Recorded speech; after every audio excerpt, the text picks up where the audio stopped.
ഒരു ജനതയുടെ വിജയത്തിലേക്കുള്ള വെന്നിക്കൊടി പാറിക്കുന്നത് ലഭ്യമായ വിദ്യാഭ്യാസ സൗകര്യങ്ങളുടെ മേന്മയാണ്. ഇന്ത്യയിൽ ഇല്ലാതെ പോയതും അതൊന്നാണ് എന്ന് നമുക്ക് പറയേണ്ടി വരും. ആ വിദ്യാഭ്യാസത്തിൻ്റെ മേന്മ കൊണ്ട് മാത്രം, അതായത് അമേരിക്കയും ചൈനയും ഒക്കെ GDP-യുടെ 6% വിദ്യാഭ്യാസത്തിന് വേണ്ടിയിട്ട് ചെലവഴിക്കുന്നത്. അതുകൊണ്ട് എന്ത് വേണം?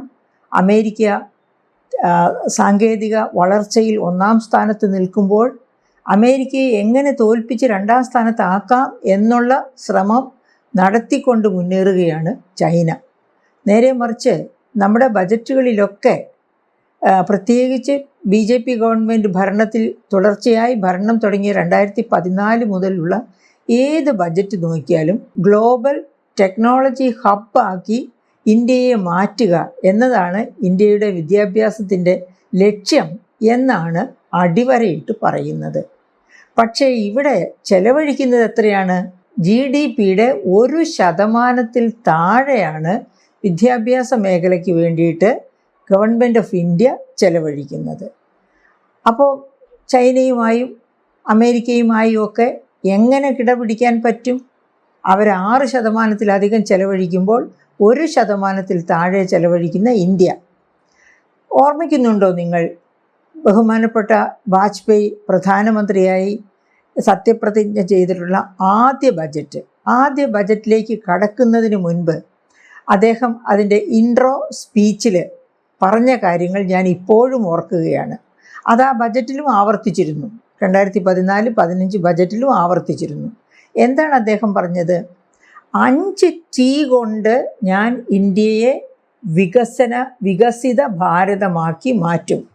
എന്തായിരുന്നു അദ്ദേഹത്തിൻ്റെ 5Tകൾ?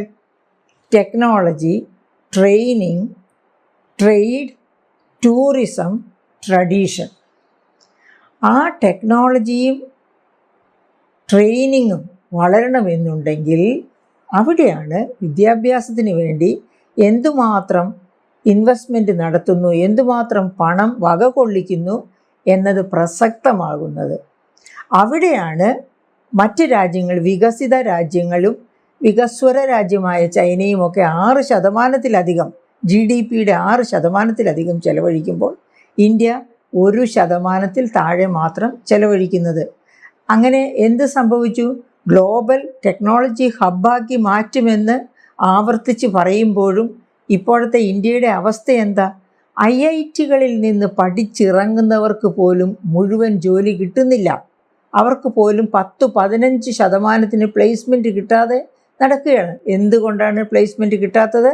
ഇന്നത്തെ സാഹചര്യത്തിലുള്ള ആർട്ടിഫിഷ്യൽ ഇൻ്റലിജൻസിൻ്റെയും ഒക്കെ സാങ്കേതിക മികവുള്ള ജോലികളിലേക്ക് എല്ലാവരെയും അബ്സോർബ് ചെയ്യാൻ തക്ക കഴിവിലല്ല അവർ പുറത്തിറങ്ങുന്നത്. അതുകൊണ്ടാണ് അങ്ങനെ സംഭവിക്കുന്നത്. അപ്പോൾ അങ്ങനെയുള്ള അതായത് ഇവിടെ മികവുള്ള കോഴ്സുകളിലേക്ക് പ്രവേശനം തേടുന്ന വിദ്യാർത്ഥികൾ എഴുതുന്ന പരീക്ഷയാണ് നീറ്റ്. മെയ് 3-ാം തീയതി നടത്തിയ നീറ്റ് പരീക്ഷ. ആ നീറ്റ് പരീക്ഷ ആകെപ്പാടെ അലങ്കോലപ്പെട്ടു. അതിൻ്റെ ചോദ്യപേപ്പർ അതായത് അതിൻ്റെ എല്ലാ മേഖലകളിലും എവിടെയൊക്കെയാണ് പിഴവുകളെന്ന് പൂർണ്ണമായിട്ട് കണ്ടെത്തിയിട്ടില്ല. അങ്ങനെ പൂർണ്ണമായിട്ട് കണ്ടെത്തത്തക്ക കർശന നിലപാടുകളുള്ള അന്വേഷണം നടന്നു എന്നും നമുക്ക് വിശ്വസിക്കാൻ വഴിയില്ല. കാരണം എന്താണെന്ന് വെച്ചാൽ അതൊക്കെ കേന്ദ്ര ഗവൺമെൻറ്റിലേക്ക് തന്നെയാണ് ചെന്ന് ഏൽക്കുന്നത്, ശരങ്ങളായി ചെന്ന് പതിക്കുന്നത്. അതുകൊണ്ട് തന്നെ അന്വേഷണമൊക്കെ എങ്ങനെ പോയി, വഴിമാറിപ്പോയി. ആ വലിയ തെറ്റാണ് സംഭവിച്ചത് നീറ്റ് പരീക്ഷയിൽ എന്നതിൻ്റെ തെളിവാണല്ലോ വീണ്ടും നീറ്റ് പരീക്ഷ എഴുതേണ്ടി വന്നു എന്നുള്ളത്. ജൂൺ 21-ാം തീയതിയാണ് ആദ്യം, മെയ് 3-ന് നടത്തിയ പരീക്ഷ. അത് അലങ്കോലപ്പെട്ടു പോയി. അങ്ങനെ വന്നപ്പോൾ ജൂൺ 21-ാം തീയതിയാണ് 2-ാം വട്ട നീറ്റ് പരീക്ഷ നടത്തുന്നത്. അപ്പോൾ 1 മാസത്തെ ദൈർഘ്യം കൊണ്ട്, അതായത് വളരെ കഷ്ടപ്പെട്ട് ഈ നീറ്റ് പരീക്ഷയൊക്കെ എഴുതുന്ന കുട്ടികൾ, അതായത് അവരുടെ ഒരു ഹൈസ്കൂൾ തലം തൊട്ട് ഒരുപക്ഷെ അതിന് മുൻപ് മുതലേ നീറ്റ് പരീക്ഷയ്ക്ക് വേണ്ടിയുള്ള തയ്യാറെടുപ്പുകൾ നടത്തുന്ന കുട്ടികളാണ്. അങ്ങനെ അഹോരാത്രം കഷ്ടപ്പെട്ട് പഠിച്ച് വിജയത്തിലേക്ക് കാലൂന്നുക എന്ന ലക്ഷ്യത്തോടു കൂടിയാണ് ഈ പരീക്ഷ എഴുതുന്നത്. ആ പരീക്ഷയാണ് വഴിതെറ്റിപ്പോയി. ആ പരീക്ഷ ക്യാൻസൽ ചെയ്തു. വീണ്ടും ഒരു വട്ടം കൂടി പരീക്ഷ എഴുതണം എന്ന് പറയുന്നത് തന്നെ എന്തോ ഒരു ദുഃഖകരമായ, അല്ലെങ്കിൽ അവരെ സംബന്ധിച്ച് ഈ കൗമാരപ്രായത്തിലായുള്ള കുട്ടികളെ സംബന്ധിച്ച് അത് ഏറ്റവും വലിയ കടുത്ത ശിക്ഷയാണ് അവരെ സംബന്ധിച്ച്. അപ്പോൾ അങ്ങനെയുള്ള ആ കുട്ടികൾ, അതുകൊണ്ട് തന്നെ 12 പേർ മനപ്രയാസം കൊണ്ട് മരിച്ചു, മനക്ലേശം കൊണ്ട് മരിച്ചു. ഇത്രയൊക്കെ പുറത്തു വന്ന കേസസാണ്. ഇതൊന്നും പുറത്തു വരാത്ത ധാരാളം കേസസ് വേറെയും കാണും. അല്ലെങ്കിൽ തന്നെ അത് വലിയൊരു മെൻ്റൽ ആഗണിയാണല്ലോ. വലിയ പ്രതീക്ഷയോടുകൂടി ഇപ്പോൾ ഇൻസ്റ്റിറ്റ്യൂട്ടിൽ പോയി എൻജിനീയറിംഗ് പഠിക്കാം, മെഡിസിൻ പഠിക്കാം എന്നൊക്കെ വിചാരിച്ച് പരീക്ഷ എഴുതിയിട്ട് അതിൻ്റെ റിസൾട്ട് ക്യാൻസൽ ചെയ്ത് പോവുക എന്ന് പറഞ്ഞാൽ ആ പ്രായത്തിൽ കുട്ടികൾക്ക് ഏൽക്കുന്ന കനത്ത പ്രഹരമാണത്. ചത്തതിനൊക്കുമേ ജീവിച്ചിരിക്കലും എന്ന തരത്തിൽ സങ്കടത്തോടുകൂടി മുന്നേറിയ കുട്ടികളും കാണും. പിന്നെ വീണ്ടും നീറ്റ് പരീക്ഷ എഴുതേണ്ടി വരിക, അതിനുവേണ്ടി വീണ്ടും രാത്രിയും പകലും ഉറക്കമിളച്ചിരുന്ന് പഠിക്കുക. അങ്ങനെ പഠിച്ചാണ് അവസാനം വീണ്ടും നീറ്റ് പരീക്ഷ എഴുതിയത്. ഇപ്പോൾ അതിൻ്റെ റിസൾട്ട് വന്നു. റിസൾട്ട് വന്നപ്പോൾ എന്താണ് വന്നിരിക്കുന്നത്? 11.21 ലക്ഷം കുട്ടികൾ, 20 ലക്ഷത്തിലധികം കുട്ടികളാണ് നീറ്റ് പരീക്ഷ ആദ്യം എഴുതിയത്. അത് രണ്ടാമത് എഴുതിയപ്പോൾ കുറച്ച് പേരോടെ കുറഞ്ഞു കാണും, ഈ മരണവും മറ്റു കാരണം കൊണ്ട്. അപ്പോൾ അങ്ങനെ എഴുതിയ കുട്ടികളിൽ 11.21 ലക്ഷം കുട്ടികളാണ് നീറ്റ് പരീക്ഷയിൽ വിജയികളായി പുറത്തു വന്നിട്ടുള്ളത്. അപ്പം ആ കുട്ടികൾക്ക് ഇനി സമാധാനമായിട്ട് പോകാൻ പറ്റും. പക്ഷേ ഈ ഒരു മാസക്കാലം കൊണ്ട്, അതായത് നീറ്റ് പരീക്ഷ എഴുതി അത് ക്യാൻസൽ ചെയ്ത് അടുത്ത പരീക്ഷ എഴുതി റിസൾട്ട് വരുന്നു, ഈ ഒരു കാലഘട്ടം കൊണ്ട് ഈ ഇന്ത്യയിലെ മാതാപിതാക്കളും കുട്ടികളും, നീറ്റ് പരീക്ഷ എഴുതിയ കുട്ടികളും അവരുടെ മാതാപിതാക്കളും അനുഭവിച്ച മാനസിക പ്രശ്നങ്ങൾ, വലിയ കടുത്ത പ്രതിഷേധമാണ് രാജ്യത്ത് അങ്ങോളം ഇങ്ങോളം സൃഷ്ടിച്ചത്. ഈ ഒരു ദുരവസ്ഥ ഇന്ത്യയിൽ സംജാതമായ സാഹചര്യത്തിലാണ് അഭിജിത്ത് ഡിപ്കെ, അദ്ദേഹം ബോസ്റ്റണിൽ പഠിക്കാൻ പോയ ഇന്ത്യക്കാരനാണ്. പക്ഷേ ഇന്ത്യയിൽ ഉരുത്തിരിഞ്ഞ മറ്റു ചില കാരണങ്ങൾ കൊണ്ടാണ് അദ്ദേഹം ഇങ്ങനെ ഒരു പാർട്ടി, കോക്രോച്ച് ജനതാ പാർട്ടി എന്നൊരു പാർട്ടിക്ക് രൂപം കൊടുക്കാൻ തീരുമാനിക്കുന്നത്. അദ്ദേഹം ഇന്ത്യയിൽ വരുന്നു, മറ്റു ചില ഇഷ്യൂസുമായി ബന്ധപ്പെട്ട് ഇന്ത്യയിൽ വന്നു കഴിയുമ്പോഴാണ് ഇങ്ങനെ ഒരു കോക്രോച്ച് ജനതാ പാർട്ടി എന്ന ഒരു പാർട്ടി ഫോം ചെയ്യുന്നു. ആ പാർട്ടി ഫോം ചെയ്ത ആ സാഹചര്യത്തിലാണ് നീറ്റ് എക്സാമിനേഷൻ ഈ തരത്തിലാകുന്നത്. അപ്പോൾ ഈ കാലഘട്ടത്തിൽ യുവജനങ്ങളുടെ കാലിടറുന്നു എന്ന തരത്തിലുള്ള ചില പരാമർശങ്ങൾ വലിയ കോണുകളിൽ നിന്ന് കേട്ടാണ് ഈ അഭിജിത്ത് ഡിപ്കെ ഇങ്ങനെ ഒരു കോക്രോച്ച് ജനതാ പാർട്ടി എന്നൊരു പാർട്ടിക്ക് ഡിജിറ്റലായിട്ട് രൂപം നൽകുന്നത്. പക്ഷേ അത് ശരിക്കും ക്രിയാത്മകമായിട്ട് തന്നെ ഒരു പാർട്ടിയായിട്ട് ഫോം ചെയ്യപ്പെടേണ്ടി വരുന്നു. ഇന്ത്യയിലെ നീറ്റ് എക്സാമിനേഷനിൽ സംഭവിച്ച അത് കണ്ടപ്പോൾ. കാരണം ഈ യുവജനതയെ കുറ്റപ്പെടുത്തുന്ന ഒരു ഗവൺമെൻറ്, അല്ലെങ്കിൽ ആ ഗവൺമെൻറ്റിൻ്റെ തലപ്പത്തുള്ള സാരഥികളിൽ ആരെങ്കിലും അത്തരം സാരഥികളൊക്കെ ഭരിച്ചുകൊണ്ടിരിക്കുന്ന സമയത്ത് യുവജനതയെ മുഴുവനും കഴുതകളാക്കുന്ന തരത്തിൽ, അവരുടെ മോഹങ്ങൾക്ക് മുഴുവനും കത്തിവെക്കുന്ന തരത്തിൽ ഒരു വലിയ പരീക്ഷ, ഇന്ത്യയിലെ ഏറ്റവും പ്രധാനപ്പെട്ട പരീക്ഷയാണ്. അതായത് ഒരു വികസിത ഇന്ത്യയിലേക്ക് നടന്നു കയറുന്നതിനുള്ള ഏറ്റവും പ്രധാനപ്പെട്ട ചവിട്ടുപടിയായിട്ട് ഇന്ത്യക്കാർ കാണുന്ന പരീക്ഷയാണ് നീറ്റ് പരീക്ഷ. ആ നീറ്റ് പരീക്ഷയിൽ തന്നെ വലിയ ക്രമക്കേടുകൾ, അഴിമതികൾ നടക്കുന്നു. അങ്ങനെ അഴിമതികളും ക്രമക്കേടുകളും നടക്കുമ്പോഴും ആ കുട്ടികൾക്ക് ആശ്വാസം ലഭിക്കുന്നില്ല. ആ കുട്ടികൾക്ക് 2ാം വട്ടം പരീക്ഷ എഴുതേണ്ടി വരുന്നു. അങ്ങനെ 2ാം വട്ടം പരീക്ഷ എഴുതേണ്ടി വരുന്ന ഒരു സാഹചര്യത്തിൽ പ്രക്ഷുബ്ധമായ അന്തരീക്ഷത്തിലേക്കാണ് ഈ കോക്രോച്ച് ജനതാ പാർട്ടി ഒരു പാർട്ടി രൂപത്തിൽ എത്തിച്ചേരുന്നത്. അങ്ങനെ പാർട്ടി രൂപപ്പെട്ട് വന്ന് ഇവിടെ അതിനെതിരായിട്ട് സമരം ചെയ്യുന്നു. അപ്പോൾ അവരതിനെതിരായിട്ട് സമരം ചെയ്യുമ്പോഴേക്കും എന്താണ് ചെയ്യുന്നത്? എന്താണ് അവരുടെ ആവശ്യം? കേന്ദ്രത്തിലെ എഡ്യൂക്കേഷൻ മിനിസ്റ്ററായ ധർമ്മേന്ദ്ര പ്രധാൻ ഈ നീറ്റ് എക്സാമിനേഷനിൽ നടന്ന ക്രമക്കേടുകളുടെ ചുമതല ഏറ്റെടുത്ത് രാജിവെക്കണം. അതായിരുന്നു ഈ കോക്രോച്ച് ജനതാ പാർട്ടിയുടെ പ്രധാനപ്പെട്ട ഡിമാൻഡ്. പക്ഷേ ആ ഡിമാൻഡ് അംഗീകരിക്കാതെ രണ്ടാം വട്ട പരീക്ഷ എന്നൊക്കെ പറഞ്ഞ് പല ഒഴിവ് കഴിവുകൾ പറഞ്ഞ് മുന്നേറുന്ന BJP ഗവൺമെൻറ്റിന് ഒരു കല്ലുകടിയായി തീരത്തക്ക രീതിയിൽ ഒരു കാരണവശാലും വിട്ടുകൊടുക്കുന്ന ഉദ്ദേശിച്ചിട്ടില്ല, ഡിറ്റർമിനേഷൻ ഉണ്ട് ഞങ്ങൾ എന്ന തീരുമാനത്തോടെയാണ് അവർ മുൻപോട്ട് വരുന്നത്. അങ്ങനെ അവർ സമരത്തിലേക്ക് വരുന്നു. അവരുടെ സമരത്തെ എത്രയും വേഗം അവസാനിപ്പിക്കാൻ വേണ്ടി അവർക്ക് കറണ്ട് കട്ട് ചെയ്യുന്നു. രാത്രിയിൽ കറണ്ടില്ല, വെള്ളം ലഭ്യമല്ല, അവർക്ക് എന്താണ് പറയുക, വാഷ്റൂം ഫെസിലിറ്റീസൊക്കെ ഇല്ല. പെൺകുട്ടികളും ആൺകുട്ടികളും എല്ലാം ഉണ്ട് സമരത്തിൽ, പുരുഷന്മാരും സ്ത്രീകളും ഒക്കെ ഉണ്ട്. അപ്പോൾ വാഷ്റൂം ഫെസിലിറ്റീസൊക്കെ അവർക്ക് കട്ട് ചെയ്യുന്നു. അങ്ങനെ വലിയ പ്രതിരോധം ഗവൺമെൻറ് കൊണ്ടുവരുന്നു. ഈ പ്രതിരോധങ്ങളൊക്കെ കൊണ്ടുവന്നിട്ടും കോക്രോച്ച് ജനതാ പാർട്ടി തോറ്റ് പിന്മാറാൻ തയ്യാറായില്ല. കാരണം അവർ അത്ര ഡിറ്റർമിനേഷനോട് കൂടിയാണ്. യുവജനതയിൽ വിശ്വാസം അർപ്പിക്കാൻ ഒരു രാജ്യത്തിന് കഴിയണം. യുവജനതയിൽ വിശ്വാസം അർപ്പിക്കുക മാത്രമല്ല, അവരുടെ ശ്രേയസ്കരമായ വളർച്ചയ്ക്ക് വേണ്ടി വേണ്ടത് ചെയ്യണം, വേണ്ട മുതൽ മുടക്കണം, സൗകര്യങ്ങൾ ഒരുക്കണം. അവിടെ ഇതുപോലെ അടിപതറുന്ന രീതികൾ പാടില്ല എന്ന ആ ലക്ഷ്യം ഉയർത്തിപ്പിടിച്ചാണ് അവർ സമരമായിട്ട് മുൻപോട്ട് പോയത്. ആ സാഹചര്യത്തിലാണ് സോനം വാങ്ചുക്ക് നമുക്കെല്ലാവർക്കും അറിയാം, ലഡാക്കിൻ്റെ പദവിക്ക് വേണ്ടി, ലഡാക്കിൻ്റെ സ്വതന്ത്ര പദവിക്ക് വേണ്ടി സമരം നയിക്കുകയും അതിൻ്റെ പേരിൽ ജയിലിൽ പോവുകയും വളരെയധികം യാതനകൾ അനുഭവിക്കേണ്ടിയും വന്ന ഒരു നേതാവാണ്. ഒരു സത്യസന്ധനായ, ശക്തനായ, കരുത്തുറ്റ നേതാവാണ്. അപ്പം അദ്ദേഹം ഏത് തരത്തിലുള്ള നേതാവാണ്? അദ്ദേഹം ഒരു വിദ്യാഭ്യാസ വിചക്ഷണനാണ്.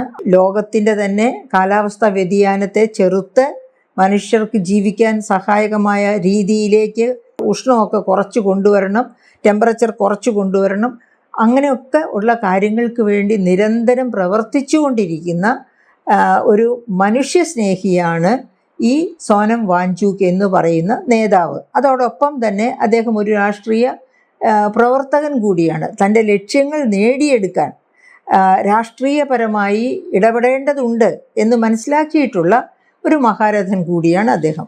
അപ്പം അദ്ദേഹം ഈ കോക്രോച്ച് ജനതാ പാർട്ടിയുടെ ഒപ്പം വരുന്നു. വേറെ 6 പേരും ഇദ്ദേഹവും കൂടിയാണ് അവിടെ നിരാഹാരം ഇരിക്കാൻ തീരുമാനിക്കുന്നത്. 19ാമത്തെ ദിവസം ആയപ്പോഴത്തേക്കും കോടതി പലരുടെയും ഇടപെടൽ മൂലം കോടതി തന്നെ ഇടപെട്ട് പറഞ്ഞു, അദ്ദേഹത്തിൻ്റെ ആരോഗ്യത്തിൽ പ്രത്യേക ശ്രദ്ധ വേണം. അദ്ദേഹത്തിൻ്റെ ആവശ്യം ഒന്നു മാത്രമാണ്, ഈ വലിയ തെറ്റിന് കളമൊരുക്കിയ മന്ത്രി ധർമ്മേന്ദ്ര പ്രധാൻ രാജിവെക്കണം. പക്ഷേ ഗവൺമെൻറ് ആ തീരുമാനത്തോട് ഒരു തരത്തിലും യോജിപ്പ് കാണിക്കുന്നില്ല. ഒരു കാരണവശാലും, അതായത് ധർമ്മേന്ദ്ര പ്രധാനൊക്കെ അവിടെ ഇരിക്കട്ടെ, അദ്ദേഹത്തിന് എന്ത് കുഴപ്പം, നീറ്റ് എക്സാമിനേഷൻ മറ്റു പലരുടെയും അങ്ങനെ ഓരോരോ മുടന്തൻ ന്യായങ്ങളാണ് നീറ്റ് പരീക്ഷയുടെ പരാജയത്തിന് വേണ്ടി ഇവർ കൊണ്ടുവരുന്നത്. ഈ എല്ലാ മുടന്തൻ ന്യായങ്ങളും ആ മന്ത്രിയുടെ തന്നെ കഴിവുകേടിൻ്റെ പര്യായമാണ് എന്ന് എന്തുകൊണ്ട് ഗവൺമെൻറ് വിശ്വസിക്കുന്നില്ല? അതാണ് നമുക്ക് അത്ഭുതം തോന്നുക. അത് തന്നെയുമല്ല, ഇത്ര നീണ്ട സമരം നടത്തുന്നു, അതിൽ പലരും തന്നെ സമരത്തിൽ നിന്ന് അനാരോഗ്യം മൂലം അവസാനം ഡോക്ടേഴ്സിൻ്റെ റിക്വസ്റ്റ് അനുസരിച്ച് മാറി ആത്മാർത്ഥതയും കർത്തവ്യബോധവുമുള്ള ഒരു മന്ത്രി ഒരു കാരണവശാലും ഈ 20 ലക്ഷം കുട്ടികൾ എഴുതിയ ഒരു പരീക്ഷ ക്യാൻസൽ ചെയ്യണമെന്ന ഒരവസ്ഥ വന്നു കഴിഞ്ഞാൽ കടിച്ചു തൂങ്ങി അധികാരത്തിൽ നിൽക്കില്ല. അതിനൊരു എക്സാമ്പിൾ ഉണ്ടല്ലോ നമുക്ക് നമ്മുടെ മുൻപിൽ തന്നെ. അതായത് നമ്മുടെ ബഹുമാനപ്പെട്ട മുൻ കേന്ദ്രമന്ത്രിയും സംസ്ഥാന മുഖ്യമന്ത്രിയും ഒക്കെ ആയിരുന്ന ശ്രീ AK ആൻ്റണി, അദ്ദേഹം 1991 നരസിംഹറാവു ഗവൺമെൻറ്റിൽ ഭക്ഷ്യ സിവിൽ സപ്ലൈസ് മന്ത്രിയായിരുന്നു കേന്ദ്രത്തിൽ. അങ്ങനെ ആയിരിക്കുന്ന സാഹചര്യത്തിലാണ് ഇന്ത്യയിൽ ഉള്ളിയുടെ വില ക്രമാതീതമായിട്ട് കുതിച്ചുയരുന്നത്. അപ്പോൾ വടക്കേ ഇന്ത്യയെ സംബന്ധിച്ച് തെക്കേ ഇന്ത്യയേക്കാൾ കൂടുതലൊക്കെ ഉള്ളി വളരെ പ്രധാനമാണ്. പരിപ്പും ഉള്ളിയും അത് അവരുടെ ജീവിതത്തിൻ്റെ വളരെ പ്രധാനപ്പെട്ട അവിഭാജ്യ ഘടകങ്ങളാണ്.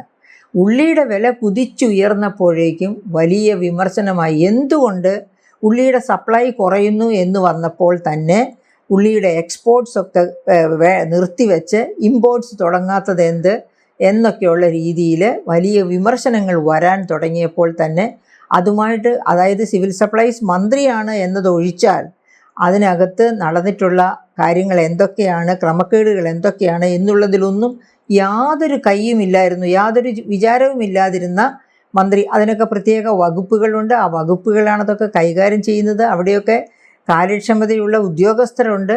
എന്നിട്ട് ഇത് എങ്ങനെ സംഭവിച്ചു, തൻ്റെ ശ്രദ്ധക്കുറവ് അതിനകത്തുണ്ട് എന്ന് മനസ്സിലാക്കിക്കൊണ്ട് ബഹുമാനപ്പെട്ട മന്ത്രി ശ്രീമാൻ AK ആൻ്റണി നരസിംഹറാവു വളരെ നിർബന്ധിച്ചു, ഒരു കാരണവശാലും താങ്കൾ കുറ്റക്കാരനല്ല, താങ്കൾ റിസൈൻ ചെയ്യണ്ട എന്ന്.